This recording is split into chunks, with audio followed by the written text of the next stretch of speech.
न नेता कृष्णात् परं किमपि तत्त्वमहं न जाने। श्रुतिस्मृतिपुराणानाम् आलयं करुणालयं नमामि भगवत्पादं शङ्करं लोकशङ्करा। शङ्करं शङ्कराचार्यं केशवं बादरायणम् सूत्रभाष्यकृतौ वन्दे भगवन्तौ पुनः पुनः। सदाशिवसमारम्भां शङ्कराचार्यमध्यमाम् अस्मदाचार्यपर्यन्ताम् वन्दे गुरुपरम्पराम्। वन्दे गुरुपरम्परा। सद्गुरुनाथ महाराज की जय।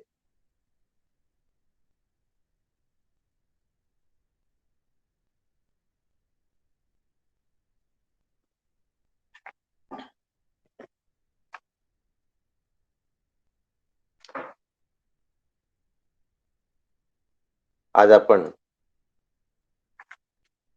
7व्या अध्यायाला प्रारंभ करतोय आणि ज्ञान विज्ञान योग हे या अध्यायाचं नाव आहे. आपल्या हे लक्षात राहिलं पाहिजे. आत्मसंयम योग संपला आहे आणि आजचे ओवे आहेत. आजच्या ओव्यांचा श्लोकांचा प्रारंभच प्रत्यक्ष भगवंतांनी केला आहे. श्री भगवान उवाचो मय्यासक्त मनः पार्थ योगम युञ्जन्मदाश्रयः असंशयं समग्रं मां यथा ज्ञास्यसि तच्छृणु. पुढे भगवान म्हणतात ज्ञानम तेहं सविज्ञानम इदं वक्ष्याम्य शेषतः यज्ञात्वा नेह भूयोन्यत् ज्ञातव्यम् अवशिष्यते. सद्गुरुनाथ महाराज की जय. पहिला आणि दुसरा श्लोक बघूया.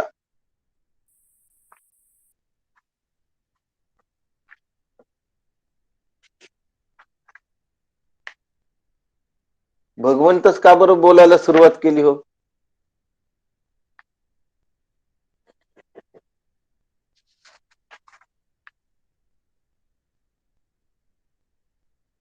भगवंतानी या ठिकाणी बोलायला सुरुवात करण्याचं कारण काय आहे? ह्याचं कारण असं आहे, आचार्यांनी ते कारण दिलेलं आहे. ते फार सुंदर आहे. मी कोणाला श्रेष्ठ योगी समजतो? आचार्य म्हणतात मी कोणाला श्रेष्ठ योगी समजतो? तर त्या ठिकाणी आचार्य म्हणतात इति प्रश्नबीजम उपन्यास स्वयं इव ईदृशम मत्तीयम त्वत्तम एतम मदगतान तारात्मा स्यात इति. काय म्हणतात? माझ्यामध्ये स्थिर झालेला अंतरात्मा जाणण्यासाठी जो इच्छुक आहे, आत्मसंयम योगाच्या शेवटच्या श्लोकात योगिनाम अपि सर्वेषां मद्गते नांतरात्मना श्रद्धावान भजते यो माम समे युक्त तमो मम. त्या श्रद्धेने जो मला भजू इच्छितो, म्हणजे ध्यान करू इच्छितो, म्हणजे आत्मसंयमन करू इच्छितो, म्हणजे समत्व बुद्धीने मला बघू इच्छितो, म्हणजे फलासक्ती रहित मला बघतो, म्हणजे विषयासक्ती रहित होऊन बघतो, म्हणजे बहिर्मुखता ज्याची हरवलेली आहे, ज्याने आपलं चित्त अंतःकरणामध्ये स्थिर करून ठेवलं आहे, त्याच्याबद्दल बोलणं चालू. त्याचा रेफरन्स आचार्य देतात आहे आणि म्हणून भगवंत उत्तर देतात आहे. योगिनाम अपि सर्वेशा, सगळा प्रयत्न केलाय, सगळ्या उपासना केल्या आहेत, सकाम उपासना झाली आहे, निष्काम उपासना झाली आहे. उपासना ही अध्यस्त आहे, उपास्य हे कल्पित आहे. म्हणून उपासना ही साधना आहे आणि प्रत्येक साधन हे अज्ञानजन्य आहे, कारण साधन करावं लागतं, कर्म हे करावं लागतं. शरीर जर कल्पित आहे, कल्पित शरीराकडून, कल्पित शब्द थोडासा जर रुचत नसेल आतमध्ये, शरीर हे मिथ्या आहे. मिथ्या शरीराकडून केल्या गेलेलं साधनही मिथ्या आहे आणि त्या साधनेतून प्राप्तव्य ही मिथ्याच आहे, लक्षात ठेवा. फार कठीण आहे हे अंतःकरणाला उमगलं आणि इथपर्यंत अंतःकरणाची स्थिती जाणं फार कठीण गोष्ट आहे आणि ही साध्य करता येते, विचाराने साध्य करता येते. फार सुंदर या ठिकाणी काकांनी याचं विवेचन करताना स्पष्टीकरण केलेलं आहे. म्हणून भगवद्गीतेला दीपस्तंभ का नाव दिलं हे आपल्या आता लक्षात येईल. काकांनी त्याला गीता दीपस्तंभ असं म्हटलेलं आहे. काय म्हटलं आहे दीपस्तंभ? दीपस्तंभ म्हणण्याच्या मागचा उद्देश काय आहे काकांचा, हा इतक्या लवकर लक्षात आला तेवढ्या लवकर पुढचं सगळं जमणार आहे.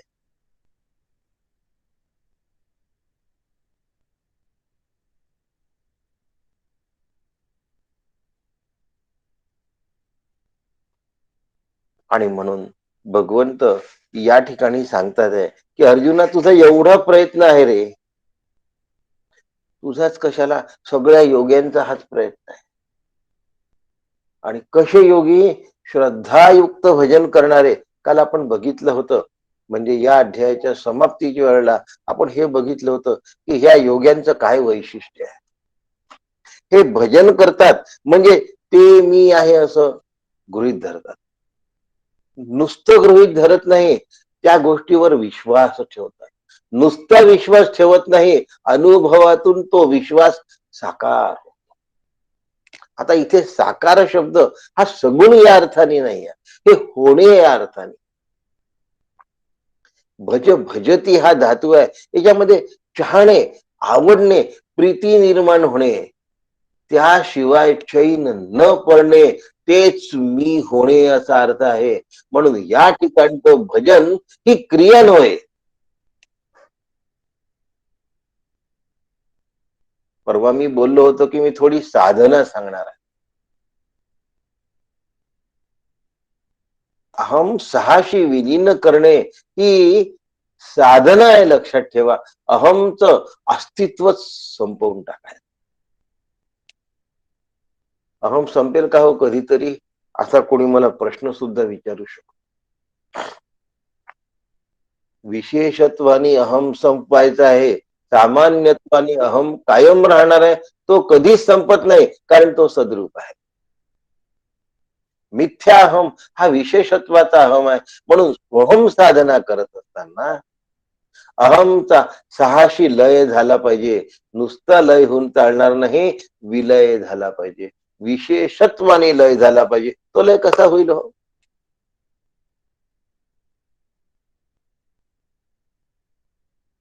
तो लय करण्यासाठी सर्वंकष अहमच, म्हणजे ब्रह्मस्वरूपाचं, आत्मस्वरूपाची मला संकल्पना आली पाहिजे, मला ज्ञान झालं पाहिजे.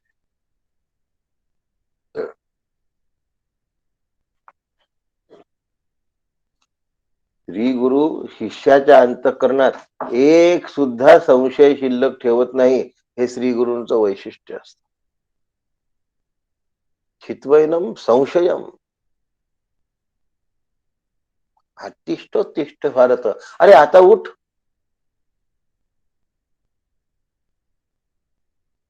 मी तुझ्या सगळ्या संशयांचं निर्मूलन केलेलं आहे, आता उठ. आता उठायला तुला काय अडचण? म्हणून साधना करत असताना अहमचा साहसी विलय होण्याची गरज. हा विलय वैचारिक विलय आहे. हा वैचारिक विलय विचारांनीच शक्य आहे. जर असा शक्य नसेल तर नाम आणि नामी साधना करणाऱ्यांनी पुन्हा लक्षात ठेवा, महत्वाचा विषय मी परवा सांगणार होतो. त्या विषयातलं इंगित आज सांगतोय.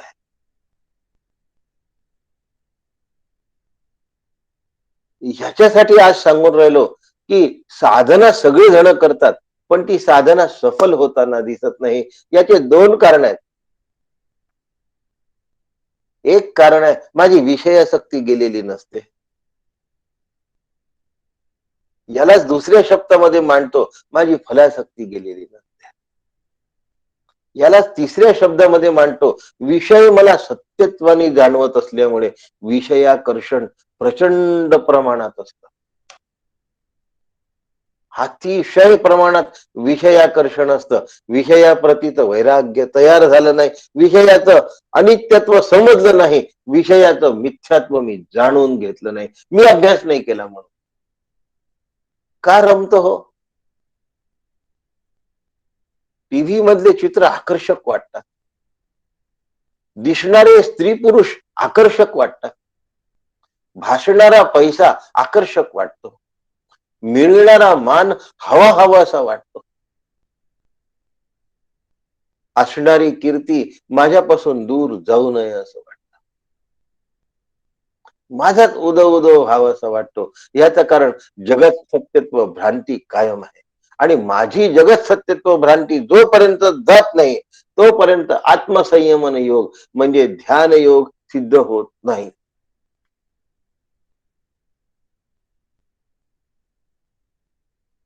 म्हणून भगवंत सांगतात आहे की आता इथे असिद्धीला असलेला जो ध्यान योग आहे त्याला सिद्ध कसा करू, म्हणून आजचा 7वा अध्यायाचा प्रारंभ केला आहे.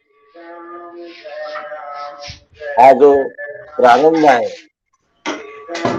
7व्या अध्यायाचा, हा फार महत्वाचा आहे, लक्षात ठेवा.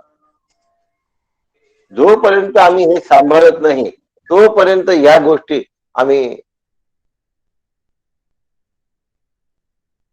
आमची साधना नाही यशाला पोहोचत. लोक सांगतात की इतके वर्ष झाले आम्ही साधना करतो, तितके वर्ष झाले आम्ही साधना करतो. साधनेला काळ लागतो हे मान्य आहे, पण इतकाही दीर्घ काल लागत नाही की वर्षानुवर्ष गेले आम्ही जिथले तिथेच आहोत.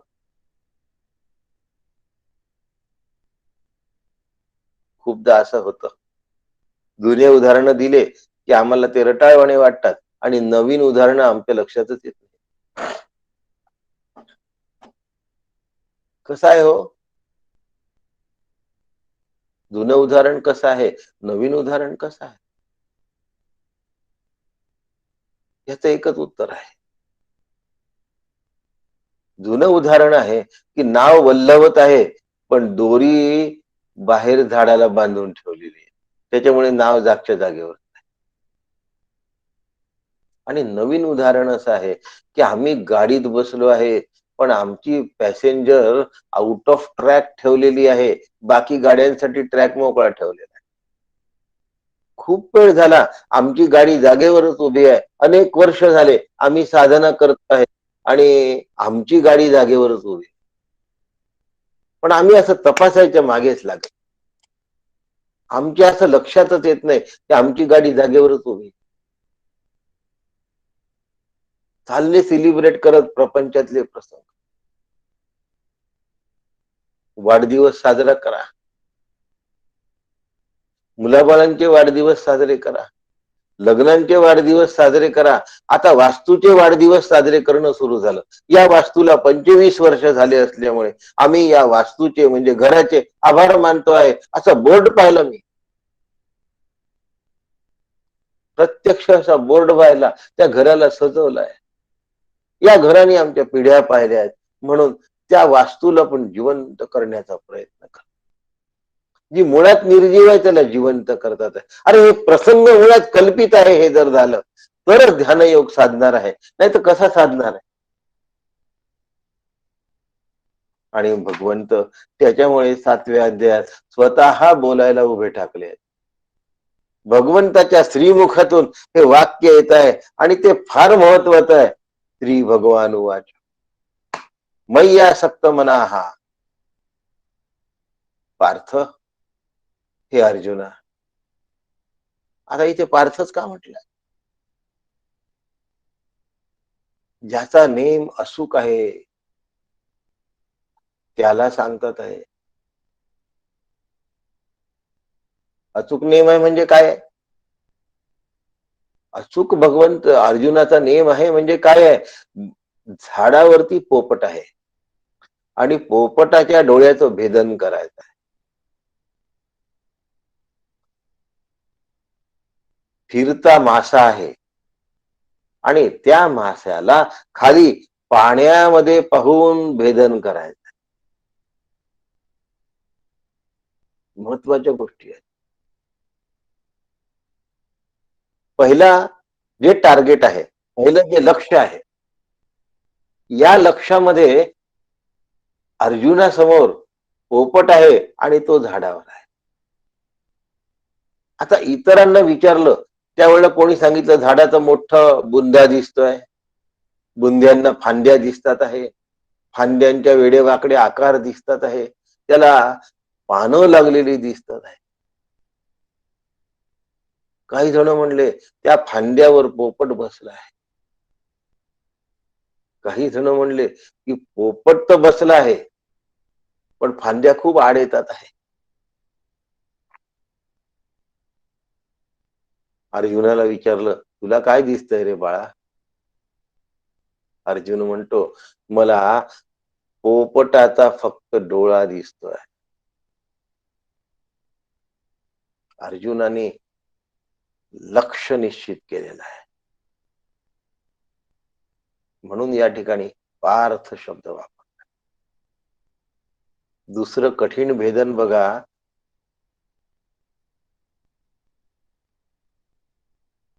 द्रौपदी स्वयंवराच्या वेळेला फिरता मासा आहे आणि पाण्यामध्ये बघून त्याचं छेदन करायचं. आता पाण्यामध्ये ज्या वेळेला आपण बघतो तेव्हा वरची इमेज उलटी दिसते. आरशामध्ये जर आपण उजवा हात केला तर तो डावा हात आहे असं वाटतं. आणि त्या माशाचं काय करायचंय? भेदन करायचं आहे. त्याच्यासाठी 3 बाण दिले आहेत. अर्जुनाने पहिल्या बाणामध्ये भेदन केलं. पहिल्या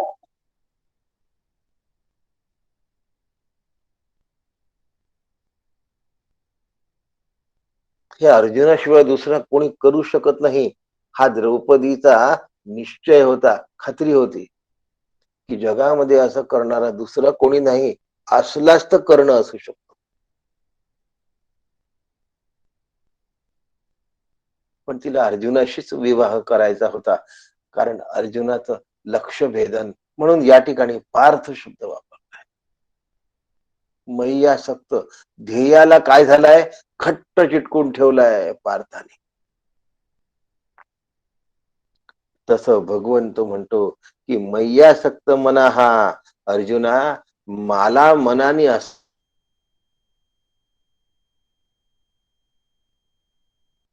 सहा सगळ्या रसातलं रसत्व जर काही असेल तर ते भगवंत आहे. उत्तम पिसारा फुलवणारा मोर असेल तरीही मोरातलं सौंदर्य भगवंत आहे. उत्तम तयार झालेला पक्वान्य असेल तरी त्या पक्वान्यातली रुची भगवंत आहे. उत्तम दिसणारा पुरुष किंवा स्त्री असेल तरी त्यातलं सौंदर्य भगवंत आहे. प्रत्येक गोष्टीतलं रसग्रहण हे रसत्वामुळे म्हणजे त्या स्वरूपामुळे आहे. हे जर लक्षात आलं तर मग आम्ही आकर्षित कुठे होऊ? त्या भगवंताच्या स्वरूपाकडे होऊ. म्हणून मय्यासक्त मना हा पार्थ, तू माझ्याशी आसक्त हो. विषयाशी आसक्त होऊ नकोस, जगताशी आसक्त होऊ नकोस.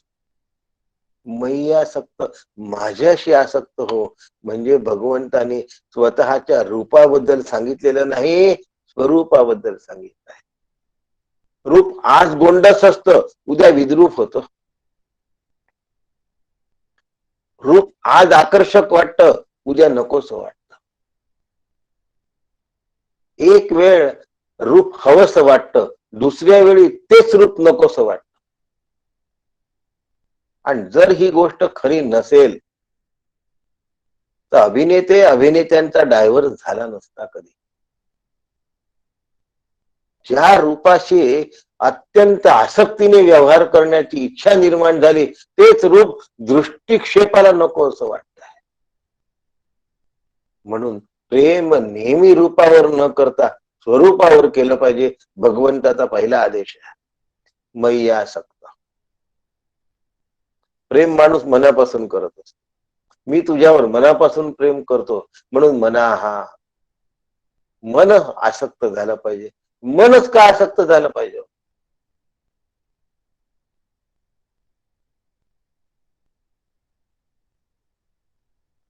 भटक्या जमातीचं मनच आहे, लक्षात ठेवा. सतत हिंडी हिंडी हिंडी. त्या मनाला हिंडता फिरता फुरसत राहत नाही, थकून जाईल पण हिंडतच राहील. म्हणून समर्थ सांगतात, बहु हिंडता सौख्य होणार. कोणाला सांगतात आहे समर्थ? मनाला. काय सांगतात आहे? विचारे. विचारे म्हणा, तूची शोधोनी पाही. तू नंतर ची शब्द लावलाय. तू विचार कर म्हणा, म्हणजे बुद्धीने निर्णय घ्यायचा. तूच शोध घे म्हणा. सगळीकडे भटकलाय, काय मिळालंय? काय प्राप्त झालाय तुला? ह्या जगातलं क्षणभंगुरत्व, या जगातलं मिथ्यात्व नाशवान आहे, लक्षात ठेव. कोणतीच गोष्ट या जगात टिकत नाही. एखादं उदाहरणादाखल घेऊया. फार पूर्वीची गोष्ट सांगत नाही, काही वर्षांपूर्वीची गोष्ट सांगतो. कोणाचेही प्रवचन, गाणे, संवाद टेप करायचे असले तर कॅसेटवर टेप केले जातात. पण लवकरच लक्षात आलं की ह्या कॅसेट टिकत नाही. त्याची रिबीन चुरगळते, त्याची रिबीन तुटून जाते, त्याच्यावर येणारा आवाज खरखर खरखर खरखर यायला लागला. म्हणून त्या कॅसेटचं रूपांतर सीडीज मध्ये झालं. आता छान झालं, आता हे टिकाऊ झालं. टिकाऊ कुठे झालं? एवढ्या सीडीज मध्ये हे मावत नाही, म्हणून त्याला डीव्हीडीज करण्यात आले. पुढे असं लक्षात आलं की जे डीव्हीडीज आहेत ह्या सुद्धा टिकत नाही. त्यांच्यावर स्क्रॅच आल्या की त्या डीव्हीडीज निकामी होतात. म्हणून डीव्हीडीजचं रूपांतर पेन ड्राईव्ह मध्ये झालं. आता पेन ड्राईव्ह मध्ये व्हायरस घुसतो. म्हणजे कॅसेटही आहे त्या नष्ट झाल्या, सीडीज आहेत त्या संपल्या, डीव्हीडीज आहेत त्या आता वापरल्या जात नाही. आता नवीन लॅपटॉपला सीडी प्लेअर म्हणजे डीव्हीडी प्लेअरच नाही आहे. ती व्यवस्थाच काढून टाकली, पेन ड्राईव्ह लावला की काम झालं. पण पेन ड्राईव्ह सुद्धा करप्ट होतो, म्हणून अँटीव्हायरस टाकावं लागतं. या जगात कुठलीच गोष्ट टिकत नाही, हे जर आपल्या नक्की लक्षात आलं तर त्या गोष्टींवर मी आसक्तच होणार नाही, जी गोष्ट टिकवच नाहीये.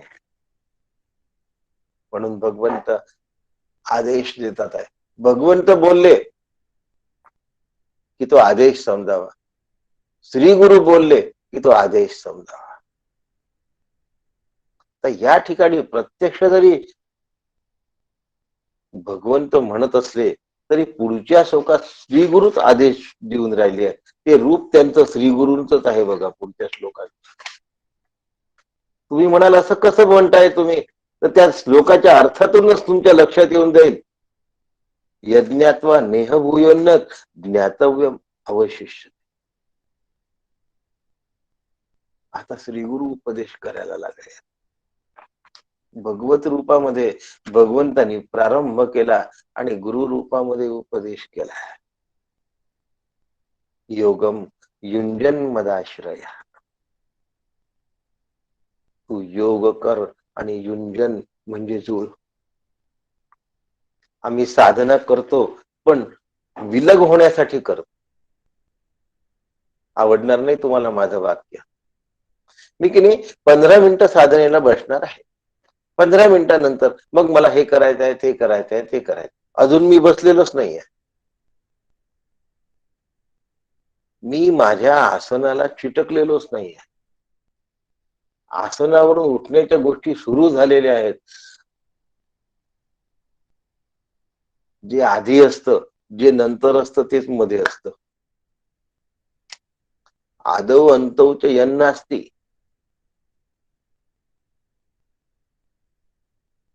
जी गोष्ट सुरुवातीलाही नाही, जी गोष्ट शेवटी नाही, ती गोष्ट मध्ये सुद्धा नसते.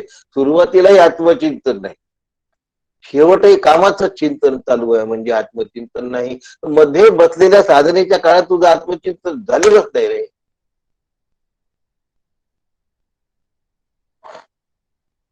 नदी उगमावून वाहते आहे आणि समुद्राला मिळत असतानाही ती वाहते आहे, याचा अर्थ मधला प्रवाह वाहत आहे. याला युंजन म्हणतात. आम्ही साधनेला बसण्याच्या आधी साधनेतून उठण्याचा संकल्प करतो.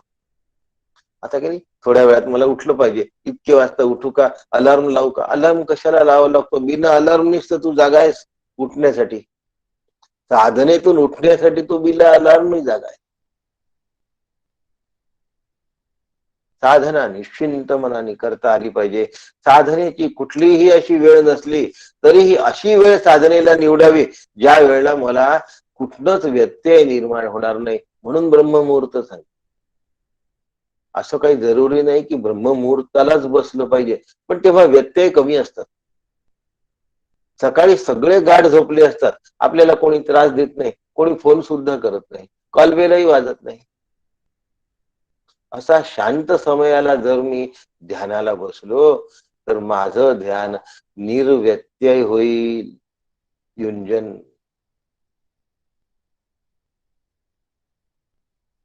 युज युजती धातू आहे.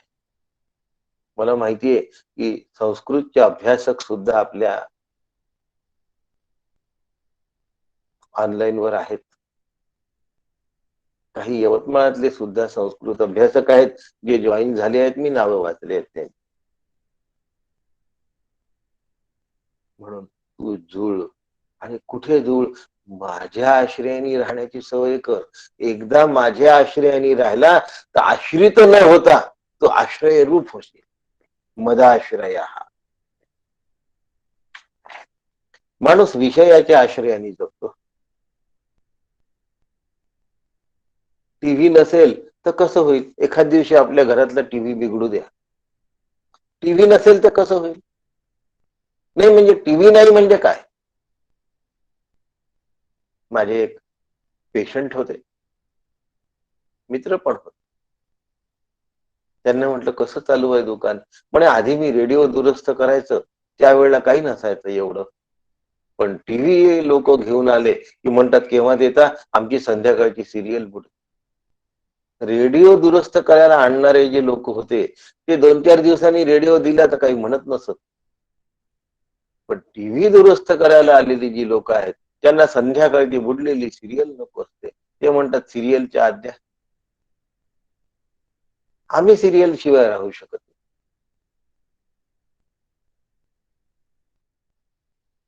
किती विषयावर आम्ही आश्रित असावं याचा विचार करा. आज वीज नसली तरी आमची हालत खराब आहे. वीज काही प्रमाणात गरजेचा अंश आहे हे मान्य आहे, पण टीव्ही जरा सुद्धा गरजेचा अंश नसतानाही आम्ही त्याच्यावर केवढे आश्रित आहोत.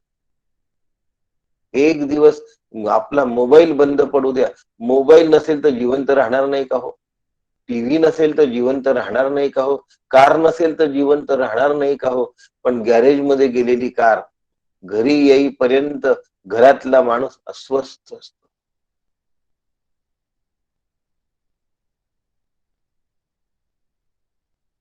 टीव्ही नसताना अस्वस्थ असतो. मी मदाश्रयानी आहो की तदाश्रयानी ह्याचा विचार करायला पाहिजे. आणि विषय हे कल्पित आहे हे जर लक्षात आलं तर मग हे सगळं बरोबर होऊन जाईल, नाही तर बरोबर नाही होऊ शकत. पुन्हा म्हणतात भगवंत माझ्या आश्रयाने राहा. जे जे मिळत आहे ते ते त्याच्या आश्रयावर आहे म्हणून मला मिळत आहे. आश्रित वस्तू मला मिळते.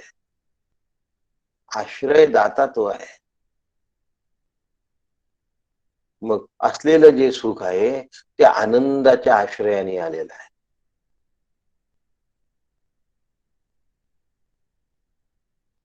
नेहमी लक्षात ठेवायचं विषय नाशवान आहेत, विषय टाकाऊ आहेत. यत कृपम तद अल्पम,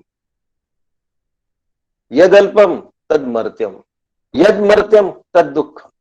जे केलेलं आहे ते अल्प असतं, मोठं कधी असतच नाही.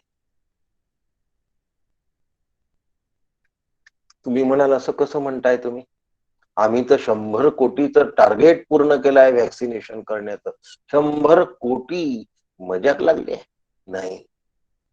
100 कोटी फार मोठी अचिव्हमेंट आहे, पण त्याला 100 कोटी की मर्यादा झाली की नाही? म्हणजे 100 कोटी अधिक 1, 100 कोटी अधिक 2 ही वाढ आहे ना त्याच्यामध्ये. म्हणजे 100 कोटी अधिक 2 पेक्षा 100 कोटी अल्प झालं की नाही? यद कृतकम, जे केलं जातं ते नेहमीच अल्प असतं. जे अल्प असतं ते नेहमी मर्त्य असतं. जुने रेकॉर्ड मोडले जातात गिनीज बुक मध्ये आणि नवीन रेकॉर्ड तयार होतात. यद अल्पम मर्त्यम, आणि यदमर्त्यम त्याचं नेहमी दुःख झालेलं असतं. म्हणून यदृष्टम तद नष्टम हा एक सोपा सिद्धांत लक्षात ठेवा. दृष्ट नष्ट भावत्वा, यदृष्टम तद नष्टम, दृष्ट नष्ट भावत्वा. जे दृश्य आहे ते नेहमी नष्ट होतच असत. खैर,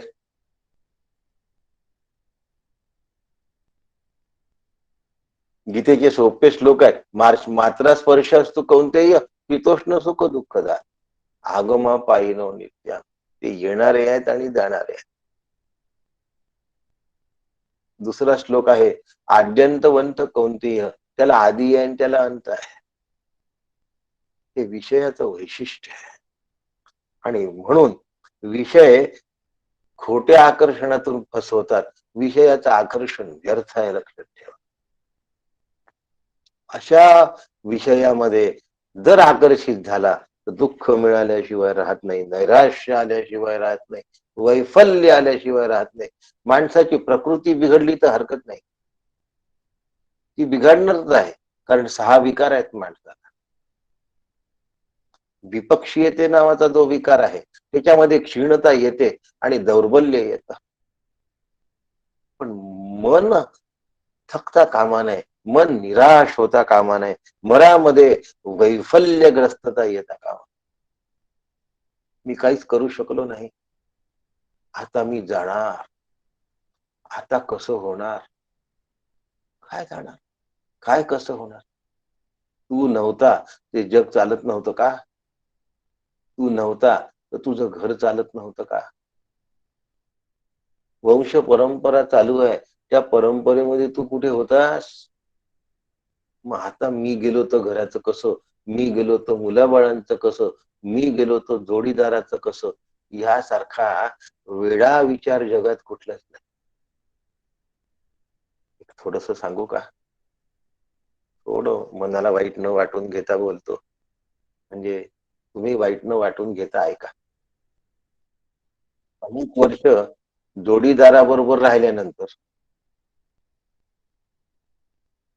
माणूस आपसुक असं बोलून जातो की बॅचलर लाईफ किती छान होतं, किती मजेत होतो नाही आपण. आपले त्यावेळचे शाळेतले मित्र मैत्रिणी त्यावेळचे जर आपल्याला भेटले तर आपल्याला केवढा आनंद होतो बॅचलर लाईफ मध्ये. असं वाटतं ते जीवन सुंदर होतं.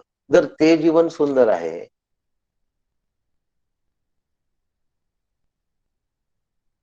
हे जर आमच्या लक्षात आलं तर आमच्या लक्षात येईल की माझा देह आता सोबती नसले तरी मी सुखात तेवढ्याच राहू शकतो जेवढा बॅचलर लाईफ मध्ये राहतो. आणि देह मी नाही हे लक्षात आलं तर मी सुखरूप राहू शकतो. आता कोणत्याही लाईफची तुलना करायची गरजच नाही. अखंड सुखरूपता आहे. माझं सुख जोपर्यंत दुसऱ्यावर अवलंबून असतं तोपर्यंत ते दुःखात परिवर्तित होणारच.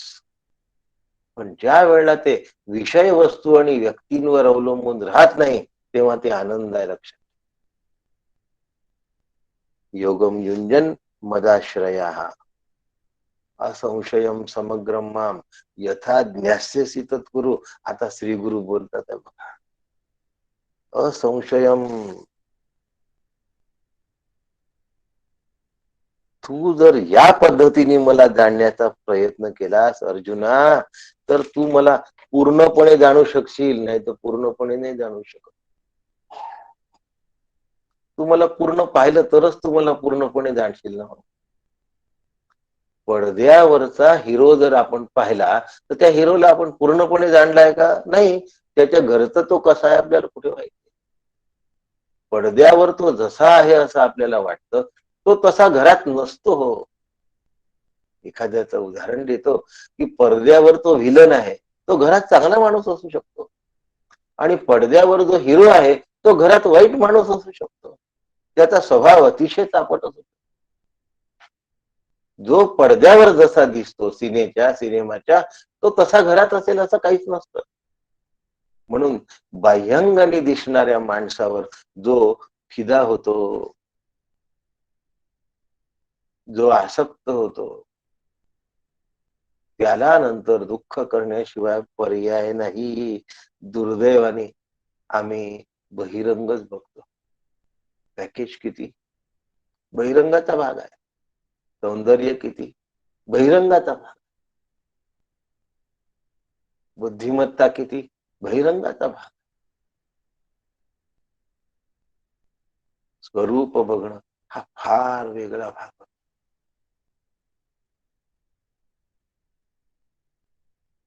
पूर्वीच्या काळी मुलगा मुलीला आणि मुली मुलाला बघत नव्हते. किती वाईट पद्धत होती असं म्हणतात की पद्धत वाईट आहे हे रूढीच्या दृष्टीने. पण त्यावेळी स्वरूपाचा विचार तगडा होता. ही गोष्ट हरवून बसली आहे सगळ्या. यावेळी विवाह हा फक्त गृहस्थ धर्म निभवण्यापुरताच होता. बाकी आत्मतत्व प्राप्ती करण्यासाठी गृहस्थाश्रम होता. हा बलवान भाग होता त्या विचारात. आणि हा जेव्हा बलवत्तर भाग असतो त्यावेळेला रूप आणि सौंदर्य गौण ठरतं. पुढे तसं झालं नाही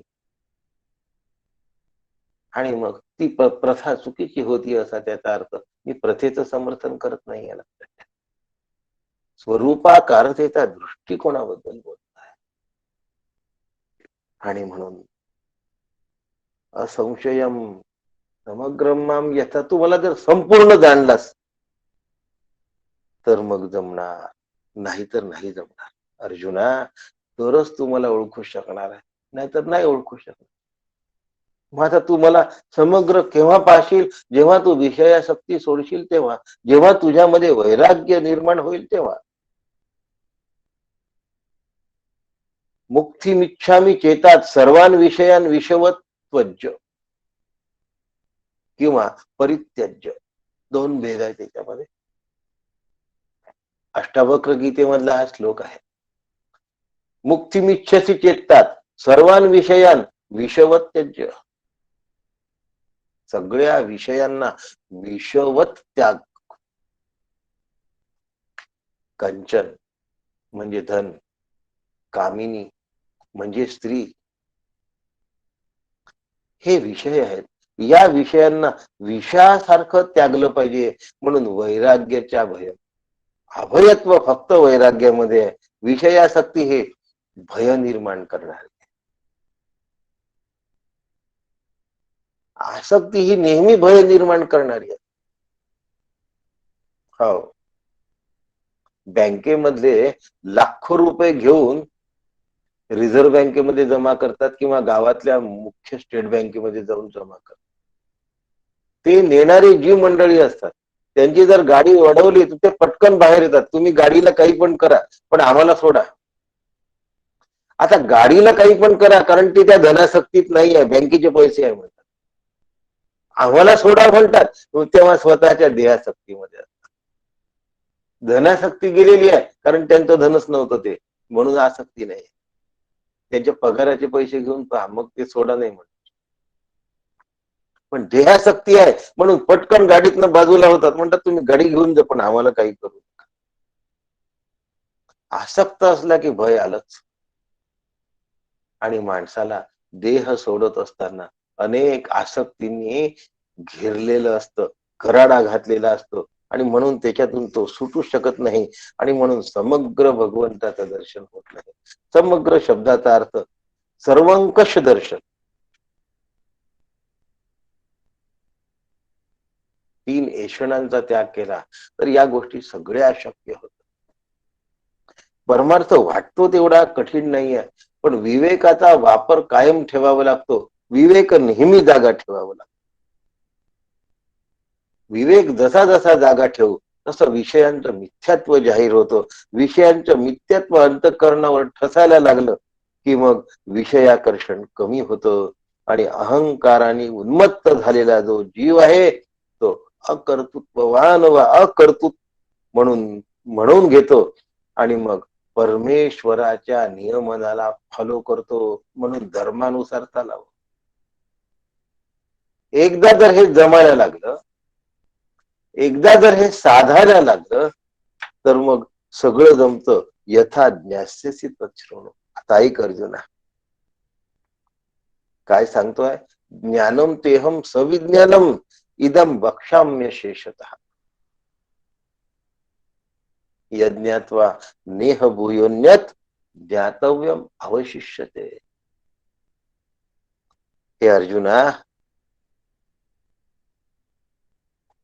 तू मला संशयरहित स्थितीत कसा जाणशील.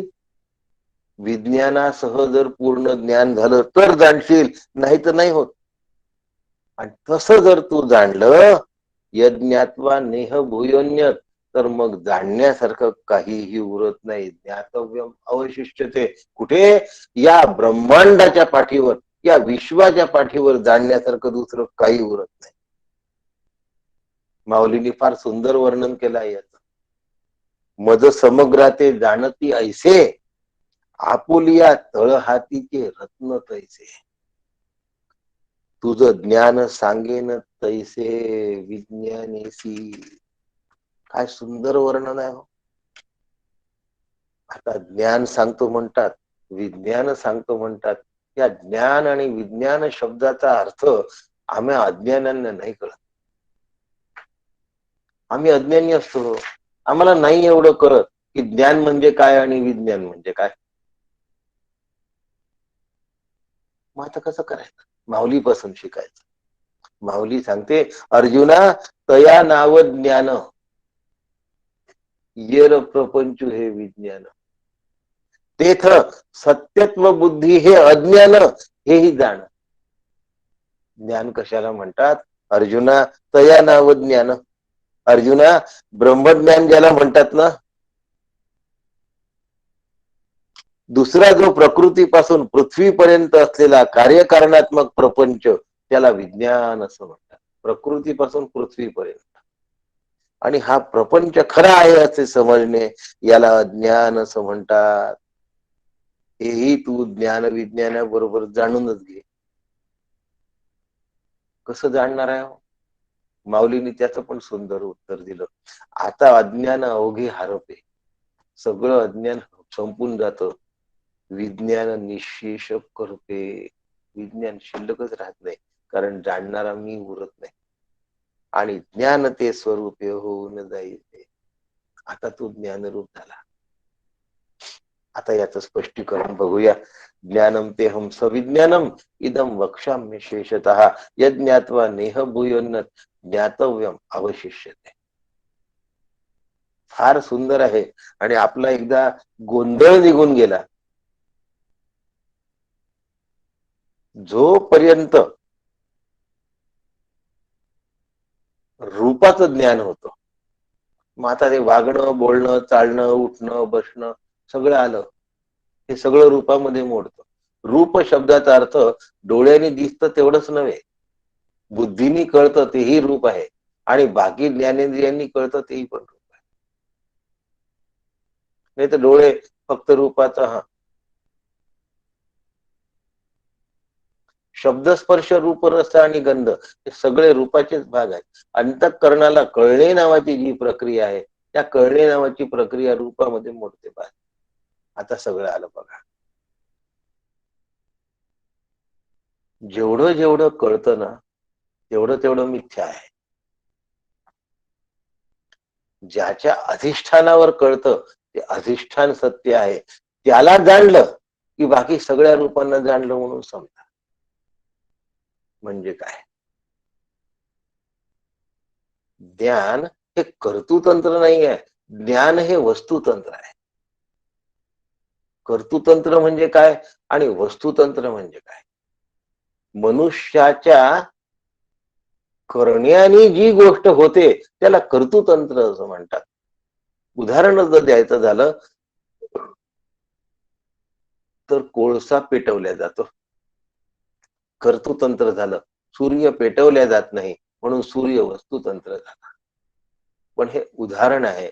सूर्याचा सुद्धा उत्पत्ती आहे आणि सूर्याचा सुद्धा नाश आहे, म्हणून तशा अर्थाने तो कर्तृतंत्रात मोडतो. पण तो ईश्वराच्या कर्तृतंत्रात मोडतो, मनुष्याच्या कर्तृतंत्रात मोडत नाही.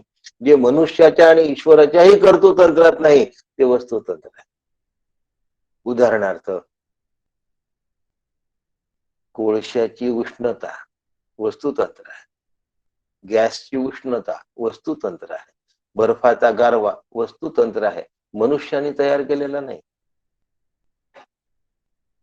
ते तसं आहेच. तसं स्वरूपाचा जो आनंद आहे तो वस्तुतंत्र आहे.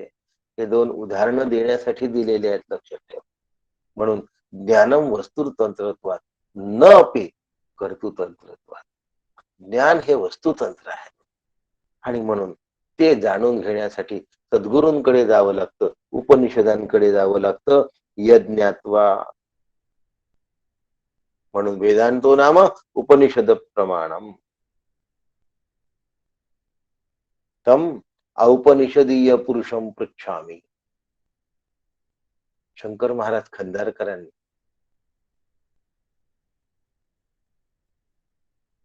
पसायदान लिहित असताना त्याच्या प्रस्तावनेमध्ये हे दोन दिलेले आहेत. तम तौपनिषदम पुरुषम पृच्छामी, आणि दुसरं पसायदानात सांगताना सांगितलंय औपनिषदम पुरुषम ब्रूही. कोणाला विचारा? उपनिषद नावाच्या पुरुषाला विचारा. स्वतःच्या बुद्धीने स्वरूपाचा अंदाज घेता येत नाही. स्वबुद्धीच्या गाढवावर बसून परमार्थ करू नये, आत्मज्ञानाची प्राप्ती होण्याची शक्यता नाही, काकांचं वाक्य आहे. म्हणून ज्ञान हे वस्तुतंत्र आहे. स्वतःच्या प्रयत्नाने ज्ञान मिळू शकत नाही, परोक्ष ज्ञान मिळतं. अपरोक्षाबद्दलचा विषय सुरू आहे. अपरोक्ष म्हणजे जे इंद्रियातीत आहे, इंद्रिया नेणता भोगीजे, बोला आधी झोंबीजे. म्हणून संस्कृत मध्ये सांगतात, पंडितेनापि स्वातंत्र्येण ब्रह्मान्वेषणम न कुर्या. न फार महत्वाचं आहे. किती बुद्धिमान हो, ब्रह्मासंबंधी नका बोलू, कारण त्याचं अन्वेषण करण्याची तुमच्या बुद्धीची क्षमताच नाही. ज्याप्रमाणे मुलगा आपल्या बापाचं बारसं जेवू शकत नाही, बारसं म्हणतोय मी, तेरवी नाही म्हटलंय, मुलगा आपल्या बापाचं बारसं जेवू शकत नाही, त्याप्रमाणे बुद्धीने आत्मा कळण्याची शक्यता नाही, इंद्रियांनी आत्मा कळण्याची शक्यता नाही. जोपर्यंत सद्गुरूंच्या उपदेशाचा चित्तावर ठसा उमटत नाही तोपर्यंत आत्मज्ञान होण्याची सुतराम शक्यता नाही. म्हणून तद्विधी प्रणिपात्य अनन्य प्रोक्ते गतिरात्र नास्ती. त्यांच्या सांगण्याशिवाय दुसरा पर्याय नाही. म्हणून आचार्यवान पुरुषो वेद. शंकर महाराजांनी हे पण लिहिलेलं आहे, आचार्यवान पुरुषो वेद. म्हणून तर पद्धत झाली आहे आपल्याकडे, तद्विज्ञानार्थ स गुरुमेवा विगच्छेत समित पाणी हे श्रोत्रियम ब्रह्मनिष्ठम. मुंडक उपनिषद. म्हणून छांदोग्य सांगतं आचार्यवान पुरुषो वेद, आणि कठोपनिषद सांगतं दृश्यते त्वग्रया बुद्ध्या. दृश्यते त्वग्रया बुद्ध्या सूक्ष्मया सूक्ष्मदर्शी. ती सूक्ष्मदर्शी बुद्धी श्री गुरूंकडून प्राप्त करून घ्यावी लागते. आणि ही तोपर्यंत शक्य होत नाही जोपर्यंत अहमचा विलय होत नाही. अहंकार आणि ममत्व हे अशा कीड आहेत की ज्याने संसार वृक्ष हा नष्ट होतो पण वृद्धिंगत होत नाही, दुःख रूपाला जाऊन पोचतो. म्हणून या ठिकाणी इदम शब्द वापरलाय, फार सुंदर आहे. यज्ञात्वा नेह भूयोन्यत ज्ञानम तेहम सविज्ञानम इदम बक्षाम्य शेततः. इथे इदम शब्द हा आत्मवस्तूसाठी वापरलाय, ब्रह्मवस्तूसाठी वापरलाय. या ठिकाणी इदम हा ब्रह्माला म्हटलाय. ब्रह्म हा नपुंसक लिंगी शब्द असल्यामुळे ब्रह्म हा ते या शब्दाने काय केल्या जातो, सांगितल्या जातो. परंतु वस्तूला इदम म्हणतात, या ठिकाणी ब्रह्म वस्तूला इदम म्हटला. इदम वक्षाम्य शेषतः. मग आता ब्रह्म शब्द का वापरला? वसती सर्व भूतेषु इति वस्तू. ब्रह्म वस्तू का म्हटलाय? सगळ्या भूतांमध्ये ती विराजमान असते. वसती सर्व भूतेषु म्हणून तिला वस्तू म्हणतात. वस्तू म्हणण्याचं काही कारणच नाही. म्हणून जगामध्ये कितीही विविधता असली, नेह नानास्ति किंचन. बहु जव जव होय तव तव काहीच न हो. वस्तू कितीही स्वरूपात जरी बाह्य दिसत असल्या तरी त्यातलं वस्तुत्व नावाची गोष्ट फक्त एक आहे आणि ती ब्रह्म आहे. म्हणून अनेक प्रकारच्या मातीची भांडी जरी तयार केली तरी त्यातलं मातीत्व सारखं आहे. अनेक अलंकार जरी तयार केले तरी त्यातलं सुवर्णत्व एक आहे. अनेक बसण्याच्या वस्तू तयार केल्या, अलमारी सोफा सेट तयार केले तरी त्यातलं लाकूड एक आहे. आणि म्हणून कस्मिन्नो भगवो विज्ञातो सर्वमिदम विज्ञातम भवती. काय म्हणतात? कश्चिन्नो भगवो विज्ञातम सर्वमिदम विज्ञातम भवती. छांदोग्योपनिषदात म्हटलं आहे की आत्मतत्वाचे ज्ञान प्राप्त झाल्यानंतर जे अश्रुत आहे ते श्रुत होतं, ऐकल्यासारखं आहे ते नाही ते ऐकल्यासारखं होतं, जे अज्ञात आहे ते ज्ञात झाल्यासारखं होतं. परंतु आत्मज्ञानी पुरुषच सर्वज्ञ होतो, बाकी कोणीही होत नाही.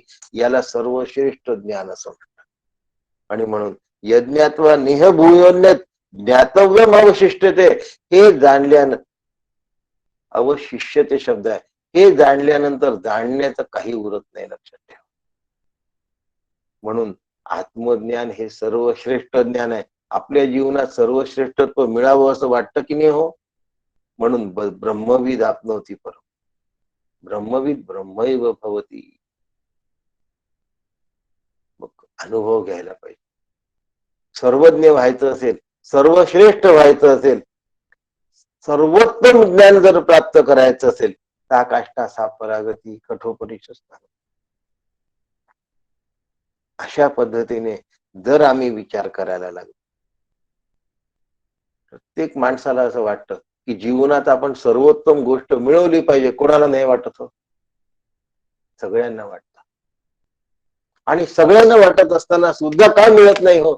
आम्ही ज्याला सर्वश्रेष्ठ चुकून समजतो ते तसं नसतंच. आम्हाला सर्वश्रेष्ठ जे आहे ते आम्हाला कळत नाही, उलट त्याच्यापेक्षा प्राण्यांना कळतं. हो, भुंगा गुलाबाच्या फुलावर जातो, जातो की नाही? हो, जातो. भुंगा शेवंतीच्या फुलावर जातो, जातो की नाही? हो, जातो. तोच भुंगा रुईच्या फुलावर सुद्धा जातो. हो, रुई विषारी आहे हो.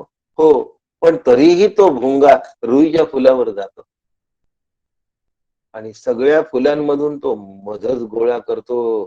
तो बघत नाही हे फुल कसं आहे, या फुलाचा रंग कसा आहे, या फुलाच्या पाकळ्या कशा आहे, या झाडाची पानं कशी आहे. तो हा विचार करत नाही की हे झाड मजबूत आहे आणि रुईचं झाड नाजूक आहे. फक्त मध, फक्त मध आणि मधच. पण आम्ही असे नाही. आम्ही फक्त तत्व, फक्त तत्व आणि फक्त तत्वामध्ये जर विलीन होण्याचा विचार केला, यज्ञात्वा नेह भूयोन्य ज्ञातव्यम अवशिष्यते. आम्हाला या जगात जाणण्यासारखं काही उरणार नाही. सगळं जग जाणलेलं असेल, सगळं विश्व जाणलेलं. एक माती जाणली तर मातीचे सगळे भांडे जाणल्यासारखे होत. एक सुवर्ण जाणलं, सगळं सुवर्ण जाणलं, सगळे अलंकार जाणल्यासारखे होतात. एक आत्मतत्व जाणलं तर प्रत्येकाचं अंतःकरण प्रत्येक जीवाला जाणल्यासारखं होतं. याच्यात पशु पक्षी यक्ष किन्नर वनस्पती सगळे आले लक्षात. नुसतं मनुष्यच आला असं.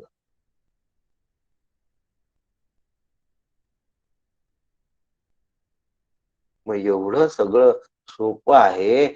सर्वश्रेष्ठ ज्ञान फक्त तेवढंच जाणल्यानंतर जर प्राप्त होते असं तुम्हाला म्हणायचं आहे आणि तेच माझ्यामध्ये आहे हेही सांगतात आहे, मग हे आम्हाला मिळत का नाही हो? हे मिळण्यामध्ये अडचण कोणती आहे? त्याच्यासाठी उद्याचा श्लोक आहे, मनुष्याणाम सहस्रेषु कश्चित यतती सिद्धये यतताम अपि सिद्धानाम कश्चिन माम वेत्ती तत्वतः. का कठीण आहे हे दुर्लभ का आहे? हे मनुष्याला प्राप्त होण्यासारखं असूनही होत का नाही? ह्याच्या मुख्य गोष्टी जर काही असतील तर त्या उद्या भगवंतांनी स्पष्ट केल्या आहेत. आपण उद्या सकाळी त्या बघूया. आपल्या सगळ्यांना नमस्कार करतो आणि थांबतो. राम कृष्ण हरी.